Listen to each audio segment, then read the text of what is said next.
한 남자가 있었습니다. 그 남자의 아버지가 다리를 다쳐서 치료를 받아야 했어요. 그 치료를 받는 과정 속에서요, 가족 전체가 예수님을 믿는 의사를 만나게 됩니다. 이 일을 계기로 가족 전부가 교회를 다니게 됩니다. 문제는 아버지의 일로 가족 전부가 예수님을 믿겠다라고 하는 이 종교적인 열심은 생겼지만 정작 본인의 삶이 그렇게 달라지지는 않았습니다. 종교 생활은 했지만 여전히 그가 사랑했던 사교 생활과 도박에 빠져 있었고 자기가 좋아하는 일에만 몰두하는 삶이 계속 이어져 갔던 것이죠. 그런 그의 삶의 어느 날이었습니다. 이 남자가 강력한 신비한 체험을 하게 됩니다. 밤에 2시간 남짓 시간에 이 강렬한 영적 체험을 하게 된 거예요. 그 체험을 너무나 강렬했기에 글로 남겼고, 그리고 그 양피지에 쓴 글을 평생 자신의 옷 안감에 꿰매고 다니면서 너무나 소중한 체험이기 때문에 그것을 간직하며 살아갔습니다. 여러분, 이 일을 겪은 사람은요, 수학자, 철학자로 유명한 블레이즈 파스칼입니다. 그가 죽고 나서 사후에 모아진 글이 팡세라고 하는 제목의 그 책으로 출간되었는데요. 이 팡세는 프랑스어로 생각들, 단상들이라고 하는 뜻을 지닌 의미입니다. 이 팡세에 기록된 회심한 그날의 기록이 있습니다. 그 기록을 일부분 읽어드리겠습니다. 대략 밤 10시 반부터 12시 반까지 불. 아브라함의 하나님, 이삭의 하나님, 야곱의 하나님, 철학자들, 학자들의 하나님이 아니다. 확신, 감동, 기쁨, 평안. 예수 그리스도의 하나님. 당신의 하나님이 나의 하나님이 되실 것이옵니다. 하나님 외에 세상 모든 것을 잊어버림. 예수 그리스도. 나는 그분을 떠나 있었다. 나는 그분을 피하고 거부하고 십자가에 못 박았다. 내가 결코 주를 떠나지 않게 하소서. 자원하는 마음으로 하는 완전한 포기. 한 지성인이 이 종교적인 생활을 넘어서 인격적으로 하나님을 깊이 경험한 순간이었습니다. 파스칼은 그날을 1654년 11월 23일 월요일로 기록하고 있어요. 이날을 혹자는 불의 날이다라고 부르기도 합니다. 성령의 불, 임재를 깊이 경험한 날이었기 때문이죠. 성경에 기록된 하나님이 나의 하나님, 파스칼 자신의 하나님이 되는 순간이었어요. 블레이즈 파스칼이 스스로 만들어낼 수 없는 시간이지 않습니까? 그 하나님의 역사가 그의 삶에 침투하고 들어온 것이죠. 그의 삶은요, 이 체험의 이전과 이후로 완전히 달라지는 거예요. 성경의 하나님이 나의 하나님이 되는 사건입니다. 나의 이해를 뛰어넘어서 내 존재 깊숙이 들어온 하나님의 역사라는 것이죠. 여러분, 여러분에게 질문하겠습니다. 여러분은 여러분의 삶에 있어서 하나님을 깊이 체험한 흔적, 사건이 있으십니까? 아브라함의 하나님, 이삭의 하나님, 야곱의 하나님이 나의 하나님이라고 고백하는 그런 순간이 있으셨습니까? 하나님께서 깊이 역사하신 어떤 사건을 경험했다라면 그 사건 이후에 여러분의 삶은 어떻게 달라졌습니까? 목사님, 솔직히 저는 아무런 체험이 없습니다. 교회만 다니고 있습니다 라고 속으로 생각하시는 분들이 여기 앉아 있을지 모르겠습니다. 우리는 블레이즈 파스칼에게 역사하신 하나님을 오늘 지금 여기서 예배하고 있습니다. 파스칼이 살던 17세기나 지금이나 영원토록 동일한 하나님께서 그분을 깊이 경험할 수 있도록 우리 가운데 충분히 역사하실 수 있다는 것을 여러분 믿으시길 바랍니다. 오늘 예배하는 모든 이들에게요, 이런 하나님을 깊이 경험하는 삶이 되시기를 예수님의 이름으로 축복합니다. 오늘 본문은 블레이즈 파스칼처럼 이 지적인 사람, 당대의 지도자이자 바리새인으로 율법에 능통한 한 사람이 등장하고 있습니다. 그 이름이 니고데모이죠. 니고데모라고 하는 그 이름의 뜻은요, 백성의 정복자라는 뜻입니다. 그 이름의 뜻처럼 그는 꽤 높은 사회적인 위치를 지닌 사람으로 보입니다. 본문 1절이 그가 어떤 사람인지를 잘 기록하고 있죠. 요한복음 3장 1절 함께 합독합니다. 시작. 그런데 바리새인 중에 니고데모라 하는 사람이 있으니 유대인의 지도자라. 여기서 1절을 우리가 잠시 보면서요. 1절에 아주 중요한 놓치기 쉬운 표현이 하나 있습니다. 바로 그런데로 시작하고 있다는 점이에요. 이 그런데라고 하는 헬라어가요. 이 대라고 합니다. 대. 가장 번역이 어려운 단어예요. 문장과 맥락에 따라서 이 접속사 대가요. 다양하게 번역될 수 있기 때문입니다. 보통은 그런데라고 이렇게 번역이 되긴 하지만 문맥에 따라서 그러나 또한 이제 이런 뜻으로 문맥에 따라서 다양하게 번역될 수 있다는 거죠. 요한복음 기자는요. 니고데모가 등장하는 이 상황에서 그런데 이 헬라어 대를 사용해서 이 접속사를 사용합니다. 이 니고데모가 등장하는 그 앞에 상황적인 맥락이 있다는 것을 우리에게 알려줘요. 앞서 요한복음 2장에 살펴보면요.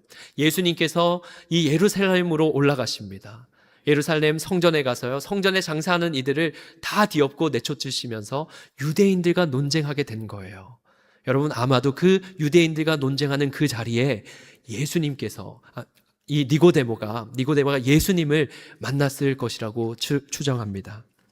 여러분 예루살렘에서 예수님께서 이 표적을 행하시는데요. 그 표적을 보고 예수님 믿는 사람들이 생기기 시작한 거예요.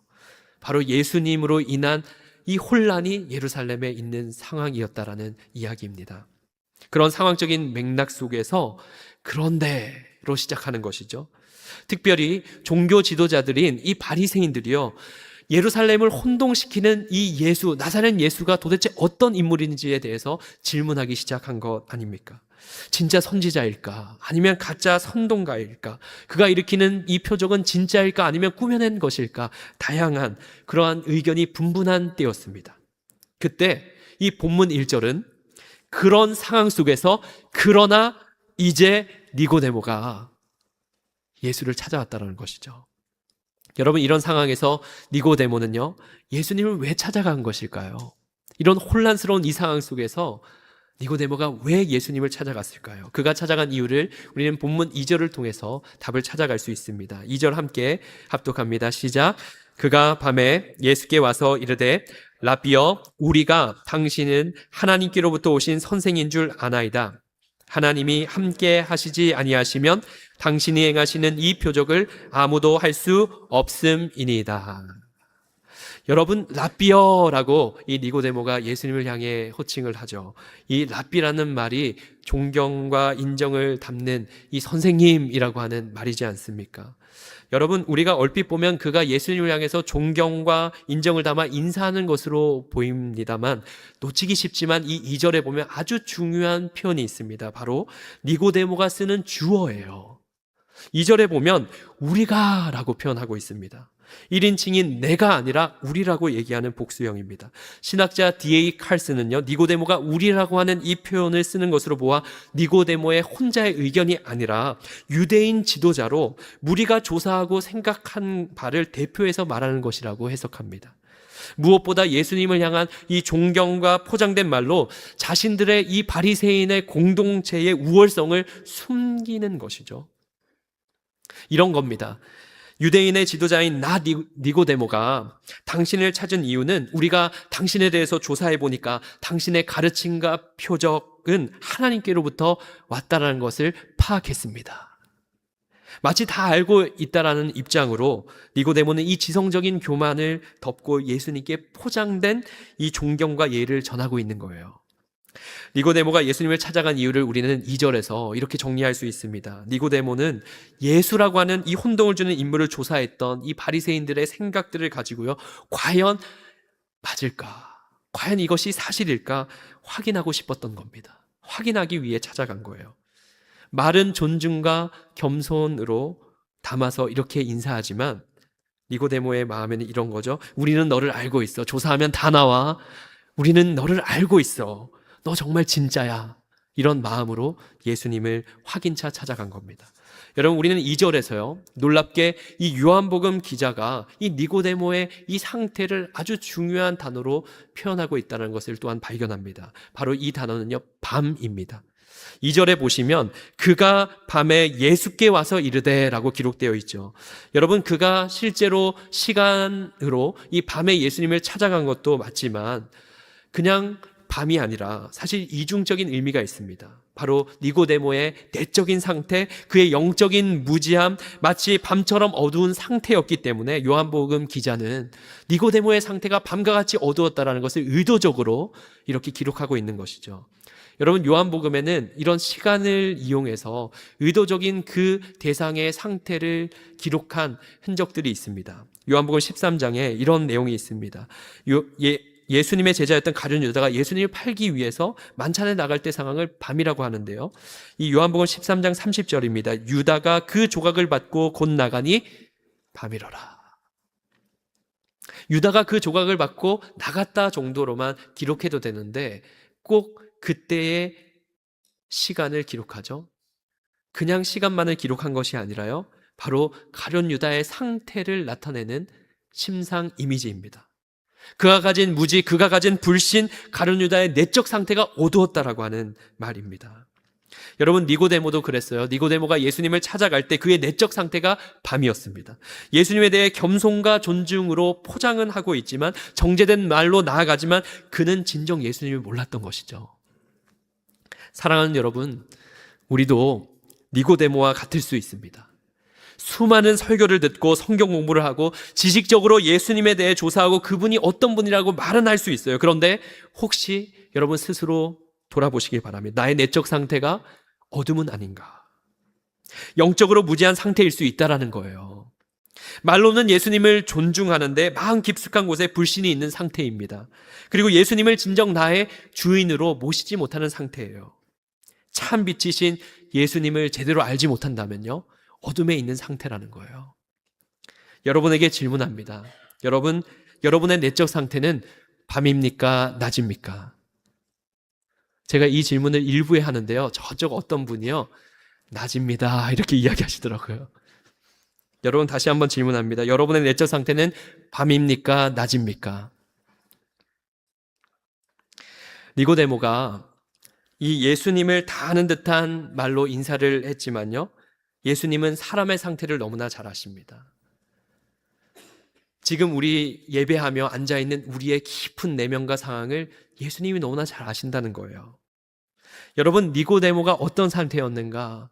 바로 빛이 필요한 사람이었다는 것을 우리에게 알려줍니다. 사랑하는 여러분, 오늘 우리에게 그 빛이 필요하지 않습니까? 여러분, 오늘 우리 참 빛이 필요하지 않습니까? 참 빛이신 그 예수님을 갈망하는 우리 모두가 되기를 주님의 이름으로 축복합니다. 어두운 밤처럼요, 영적으로 무지한 니고데모에게 예수님은 그의 인사치레와 같은 포장된 말을 뚫고 바로 이야기를 하시기 시작합니다. 3절입니다. 예수께서 대답하여 이르시되 진실로 진실로 내게 이르노니 사람이 거듭나지 아니하면 하나님의 나라를 볼 수 없느니라. 예수님은 특유의 화법인 진실로 진실로라는 표현을 쓰면서 중요한 메시지를 하십니다. 복음서의 곳곳에 보면 예수님이 말씀하실 때 진실로 진실로라고 하는 표현을 많이 쓰세요. 예수님의 특유의 표현입니다. 원어로는 아멘 아멘입니다. 어떤 중요한 말씀을 하실 때 언제나 예수님은 아멘 아멘, 진실로 진실로 이렇게 시작하면서 말씀을 하셨죠. 니고데모에게 아주 중요한 이야기를 하시죠. 사람이 거듭나지 아니하면 하나님의 나라를 볼 수 없다라고 말씀하십니다. 여러분, 거듭난다라는 것이요, 문자적으로는 다시 태어나는 것을 말하죠. 예수님은 니고데모에게 너 다시 태어나야 돼 라고 이야기하는 겁니다. 그 이야기를 듣고 니고데모가 어떻게 반응할까요? 4절입니다. 사람이 늙으면 어떻게 날 수 있사옵나이까? 두 번째 모태에 들어갔다가 날 수 있사옵나이까? 여러분, 니고데모는 바보가 아니에요. 니고데모는 율법학자이고 지성인입니다. 그리고 논리적인 사람이에요. 니고데모는 예수님의 말이 도저히 이해가 안 되는 겁니다. 아니, 다시 태어나야 된다고? 어떻게 사람이 다시 태어날 수 있는가라고 하는 그 이해가 되지 않는 말에 대해서 예수님께 반응을 하는 거죠. 사람이 자연스럽게 태어나서 늙어가는 것이 자연스러운 것이고 다시 돌아가서 엄마 뱃속에 들어가서 다시 태어날 수 없는 일인데 지성적으로 해석 불가한 그 말을 이렇게 반응하고 있는 겁니다. 4절에 보면 니고데모의 질문은 궁금해서 예수님에게 질문한 것이 아니라 예수님에 대한 그 말의 반응이라는 거예요. 이성적인 판단으로 불가능한 부분에 대한 이 냉소적인 응답이라고 할 수 있습니다. 비꼬는 거죠. 아니, 사람이 어떻게 다시 태어날 수 있습니까? 사람 다시 못 태어나요. 어떻게 태어날 수 있습니까? 하면서 비꼬는 그런 반응입니다. 여러분, 우리는 여기서요, 지성적인 한계를 마주하게 되죠. 여러분, 지성은요, 이해 불가능한 일에 대해서 어떠한 모습으로 종종 나타나냐면 냉소적인 모습으로 나타납니다. 그리고 부드럽지 않고 굉장히 날카롭죠. 예수님은 니고데모의 반응과 질문에 어떻게 반응하시냐면 보다 부드럽고 자세하게 답해 주십니다. 여러분, 예수님은 진리를 말씀하십니다. 그리고 그 진리는요, 담백하고 담대합니다. 예수님은 거듭나는 일이 무엇인지 구체적으로 5절에 알려주시는데요. 5절입니다. 예수께서 대답하시되 진실로 진실로 내게 이르노니 사람이 물과 성령으로 나지 아니하면 하나님의 나라에 들어갈 수 없느니라. 여러분, 아멘이십니까? 본문 3절과 5절은요, 평행 구절이에요. 3절을 보충하는 예수님의 대답이 5절이라는 거죠. 진실로 진실로 내게 이르노니 이 똑같은 표현을 사용하시고요. 5절에 이 3절에 나왔던 사람이 거듭나지 아니하면 이라고 하는 표현을 5절에는 물과 성령으로 나지 아니하면 하나님 나라에 들어갈 수 없다라고 보충 설명해 주시는 겁니다. 여러분, 거듭이라고 하는 말을요, 여러분 성경책에 보시면 3절 이렇게 아래에 보면 각주로 위에서라는 뜻이 적혀져 있을 겁니다. 거듭이라고 하는 이 원어의 표현에 있는 부사 아노텐이요, 두 가지의 뜻이 있습니다. 다시라고 하는 뜻과 위에서라고 하는 뜻이 있는 거예요. 이중적인 의미가 있는데요, 바로 거듭남이란 위에서 다시 태어나는 일입니다. 한마디로 이 땅에서, 이곳에서 태어나는 것이 아니라 위에서부터 다시 태어나는 일이라는 거예요. 여러분, 사람이 다시 새롭게 되는 일이 어떤 일인가? 바로 위에서부터 오는 일, 하나님이 하시는 일, 그 일을 의미하는 거예요. 율법을 잘 아는 니고데모에게 예수님께서 물과 성령이라는 표현을 하신 이유가 있었습니다. 이미 구약성경 에스겔 36장에 보면 이 물과 성령의 역할을 말씀하셨기 때문이에요. 여러분, 우리가 4절인데요, 에스겔 36장 25절 28절을 한 절 한 절씩 우리 합독하겠습니다. 여러분, 잠을 깨우시면서 우리 4절 함께 합독하겠습니다. 시작. 맑은 물을 너에게 뿌려서 너희로 정결하게 하되 곧 너희 모든 더러운 것에서와 모든 우상 숭배에서 너희를 정결하게 할 것이며 또 새 영을 너희에게 속에 두고 새 마음을 너희에게 주되 너희 육신에서 굳은 마음을 제거하고 부드러운 마음을 줄 것이며 또 내 영을 너희 속에 두어 너희로 내 율례를 행하게 하리니 너희가 내 규례를 지켜 행할지라. 내가 너희 조상들에게 준 땅에서 너희가 거주하면서 내 백성이 되고 나는 너희 하나님이 되리라. 아멘. 예수님은 에스겔서 말씀에서 이미 기록된 말씀인 이 맑은 물, 새 영, 새 마음, 하나님의 영의 역사를 이 니고데모에게 요약해서 말씀하시는 겁니다. 물과 성령으로 나는 것, 곧 하나님의 영의 역사로 사람의 내적인 부분이요, 위로부터 새로워지고 하나님의 백성, 자녀가 되는 역사를 말씀하신 거예요. 다시 말하면 맑은 물로 더러워진 것을 씻기듯이 인간이 지닌 그 죄악을, 죄사함을 하나님께서 시켜주시고 하나님 앞에서 새로운 존재적인 변화가 일어나서 하나님의 통치를 받는 하나님의 백성, 자녀가 되는 일이 거듭남입니다. 사랑하는 여러분, 이 거듭남을, 다시 새로워지는 일을 여러분 사모하십니까? 하나님께서 그 일을 행하셔서 우리가 여기에 이 자리에 있다는 것을 여러분 믿으십니까?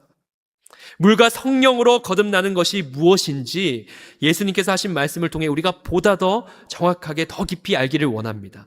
오늘 본문 6절에서 8절까지 이 거듭남의 역사에 대한 두 가지의 의미를 예수님께서 하신 말씀을 통해 우리가 알 수 있습니다. 저를 한번 따라해 보실까요? 거듭남은 육적 출생이 아니라 영적 출생입니다. 자, 6절 7절을 같이 함께 읽겠습니다. 시작. 육으로 난 것은 육이요 영으로 난 것은 영이니 내가 내게 거듭나야 하겠다 하는 말을 놀랍게 여기지 말라. 여러분, 육으로 난 것은 육이다, 영으로 난 것은 영이다. 우리의 육체가 과거로 어떤 순간에 돌아가서 다시 태어나는 것을 의미하는 것이 아니라 하나님의 영이 임해서 나의 존재가 하나님의 새 창조를 경험하는 일이 바로 영으로 난 것이다라고 말씀하십니다. 여러분, 예수님께서 거듭나야 하겠다라고 하는 말을 놀랍게 여기지 말라고 하시죠. 그 이유가 무엇이냐면, 여러분, 사람은 사람을 새롭게 하지 못해도요, 하나님께서는 사람의 존재를 새롭게 하실 수 있기 때문입니다. 놀랄 것이 없죠. 하나님께는 가능한 거예요. 사람은 사람을 바꿀 수가 없는데요, 그 내적인 내면을 새롭게 할 수가 없는데요, 하나님은 위로부터 다시 우리를 새롭게 하실 수 있는 분이십니다. 우리의 존재를 변화시키실 수 있는 분이 하나님께 달려있다는 거예요. 여러분, 우리가 7절을 보면요, 내가 내게 거듭나야 하겠다라고 하는 표현이 있는데, 여기서 내게라고 하는 표현의 원어를 보니까 복수형입니다. 그냥 단순히 니고데모 너를 지칭하는 게 아니라 너희, 헬라어로 휘마스를 사용하고 있는데요, 예수님은 니고데모뿐만 아니라 2절에 나왔던 것처럼 니고데모가 우리가 조사해보니까 이렇게 해서 나왔지 않습니까? 바로 유대인 전부, 바리새인 전부, 바로 사람 전부가 물과 성령으로 다시 위로부터 태어나야 한다는 것을 말씀하시는 거예요. 여러분, 잘 생각해 보십시오. 니고데모는 유대인입니다. 유대인은요, 혈통 중심적인 사고를 지닌 사람들이에요. 그래서 유대인이라고 하는 그 민족적인 경계가 바로 구원의 경계로 생각했습니다. 유대인이 되어야 하나님의 백성이 되는 거라고 생각한 거예요. 그러나 예수님은 무엇이라고 말씀하시냐면, 하나님 나라에 속할 하나님의 백성은, 그곳에 들어가는 사람들은 영적으로 태어나야 하는 존재임을 말씀하시는 겁니다. 영으로 태어난 사람은 육이 아니라 하나님의 영이 임해서 새롭게 된 사람입니다. 여러분, 유대인이든 헬라인이든 그리고 어떤 사람이든 상관이 없는 거예요. 인종과 민족을 뛰어넘습니다. 부자나 가난한 사람이나 지식이 많은 사람이나 무지한 사람이나 다 상관이 없습니다. 사람이라면 하나님의 영이 임해서 그 영적인 출생이 된 사람, 그 사람이 바로 거듭난 사람이고, 그 사람이 하나님 나라에 속한 백성이라는 것을 말씀하시는 것이죠. 거듭남은 영적 출생입니다. 그렇다면 여러분 스스로 한번 진지하게 질문해 보세요. 나는 영적 출생한 사람인가? 나는 하나님의 자녀 백성인가? 아니면 베델교회라고 하는 성도라고 하는 정체성으로, 교인이라고 하는 정체성만 지닌 사람인가? 과연 내 안에 에스겔서의 말씀처럼 새 영, 하나님의 영이 임해서 정결해졌는가? 아니면 교리만 알고 있는가? 사랑하는 여러분, 교인이라고 하는 정체성으로만은 안 됩니다. 하나님 나라에 들어가려면, 나를 구원하기 위해 자기 자신을 버리신 예수 그리스도를 믿는 그 믿음으로 하나님의 자녀된 정체성이 있어야 거듭난 사람인 줄 믿습니다. 여러분, 저를 한번 따라해 보겠습니다. 거듭남은 하나님의 주권적 역사에 속한 일입니다. 우리 8절인데요, 함께 합독합니다. 바람이 임의로 불매 내가 그 소리는 들어도 어디서 와서 어디로 가는지 알지 못하나니 성령으로 난 사람도 다 그러하니라. 아멘. 여러분, 바람이라고 하는 이 헬라어가요, 푸니마라고 하는데 영이라고 하는 뜻이 있습니다. 예수님은 성령, 그 하나님의 역사를 바람처럼 다가오는 것이라고 설명하시는 거예요. 여러분, 바람이 눈에 보입니까? 안 보입니까? 목사님, 저 바람이 눈에 보이는데요 하시는 분은 당장 병원에 가시길 바랍니다. 여러분, 바람은 안 보이잖아요. 하나님의 영도 그렇습니다. 보이지 않지만요, 바람이 불어오면 어떤 일이 일어납니까? 바람이 불어오면 나뭇가지가 막 흔들리지 않습니까?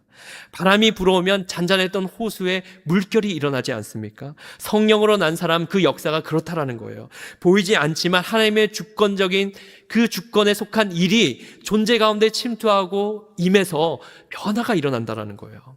성령으로 난 사람, 성령이 임한 인생은요, 다 설명할 수 없지만 하나님의 주권적인 역사를 고백할 수밖에 없는 인생입니다.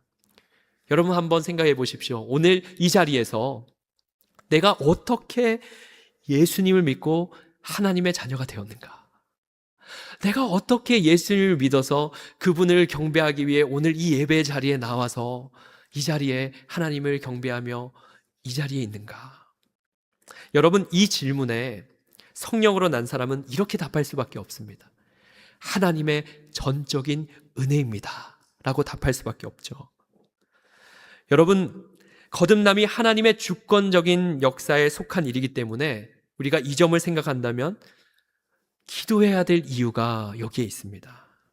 하나님께서 주권적인 역사로 방황하는 영혼들을 하나님 자녀가 되게 하시기 때문에 우리는 기도해야 된다는 거예요. 하나님께서 일해 주시도록 성령님의 역사를 구해야 합니다. 사랑하는 여러분, 다시 여러분에게 질문합니다. 여러분은 성령으로 난 사람, 성령이 임한 사람이십니까? 노래가 임했네요. 말씀은요, 우리에게 아주 선명한 기준을 알려줍니다. 로마서 8장 14절입니다. 함께 합독하겠습니다. 시작. 무릇 하나님의 영으로 인도함을 받은 사람은 곧 하나님의 아들이라. 아멘. 여러분, 이 말씀을 읽으시고 기분 나빠하시는 분은 없으시죠? 목사님, 저는 하나님의 딸인데요. 여기서 하나님의 아들이라는 표현은 하나님의 자녀라는 뜻이지 않습니까? 무릇 하나님의 영으로 인도함을 받는 사람이 하나님의 자녀입니다. 여러분은 하나님의 인도함을 받고 있습니까? 아니면 내가 내 인생을 주도하면서 이끌고 있습니까? 하나님의 영은요, 우리를 진리로 인도하십니다. 뿐만 아니라 하나님의 영은 하나님의 마음과 생각으로 우리를 이끌어가요. 나의 생각, 나의 마음이 아니라 하나님의 마음과 생각이 내 인생에 임해서 점점 하나님의 마음과 생각, 하나님 가까이로 다가가게 하는 그 역사가 하나님의 영이 인도하는 역사입니다. 여러분, 지난 7월 9일부터 4주간 베델 전도학교가 열렸습니다. 50여 명에 가까운 분들이 매주 목요일에 모여서요, 사형리를 중심으로 복음을 다시 듣고 복음을 들고 노방전도로 또 사람을 만나서 전하는 실습을 했습니다. 3주차에 어떤 게 있었냐면, 이 3주차에 내가 어떻게 예수님을 믿게 되었는가를 이 목사인 저의 얘기를 하는 것이 아니라 참가한 학생들, 분들의 이야기를 듣는 시간이 있었어요. 간증을 듣는 시간이었죠. 그 간증 중에 이런 이야기가 있습니다. 독실한 불교 신자였는데 미국 이민 와서 갑자기 예수 십자가가 눈앞에 나타나서 예수님을 믿게 된 그 간증을 나누고 들었습니다. 또 이런 분도 계셨어요. 어릴 적 버스 정류장에서 주 예수를 믿으라, 그리하면 너와 내 집이 구원을 받으리라고 하는 그 말씀의 구절을 그때 처음 받게 되었는데, 어릴 적 버스 정류장에 있던 그 문구를 처음 봤는데 그 말씀대로 미국 이민 와서 살다 보니까 그 말씀이 이루어진, 온 가족이 예수님을 믿게 된 그 놀라운 역사를 간증하며 나누기도 했습니다. 여러분, 그러한 간증의 이야기를 나누는데요, 이런 생각이 드는 거예요.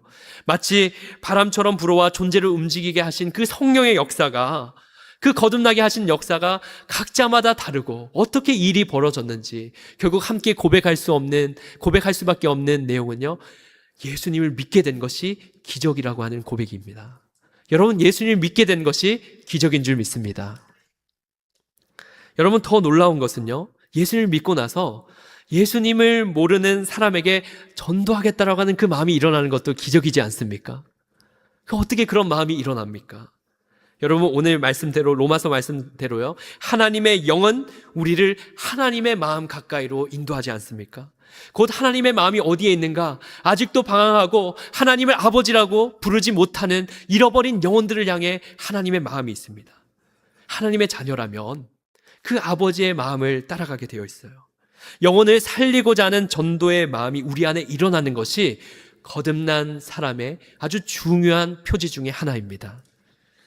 복음을 진정 안다면, 예수님이 나를 위해 죽으시고 부활하시고 영원한 생명을 주셨다라고 하는 그 구원의 역사가 너무나 감격스럽고 감사하다면 여러분, 가만히 있을 수가 없잖아요.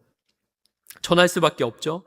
영원히 멸망할 그 영혼을 향해서 내가 누리고 받은 그 영생의 기쁨을 전하고자 하는 마음이 여러분 있으십니까? 하나님의 영으로 인도함을 받는 주의 자녀는요, 하나님의 마음 가까이 그 마음을 닮아가는 사람인 줄 믿습니다.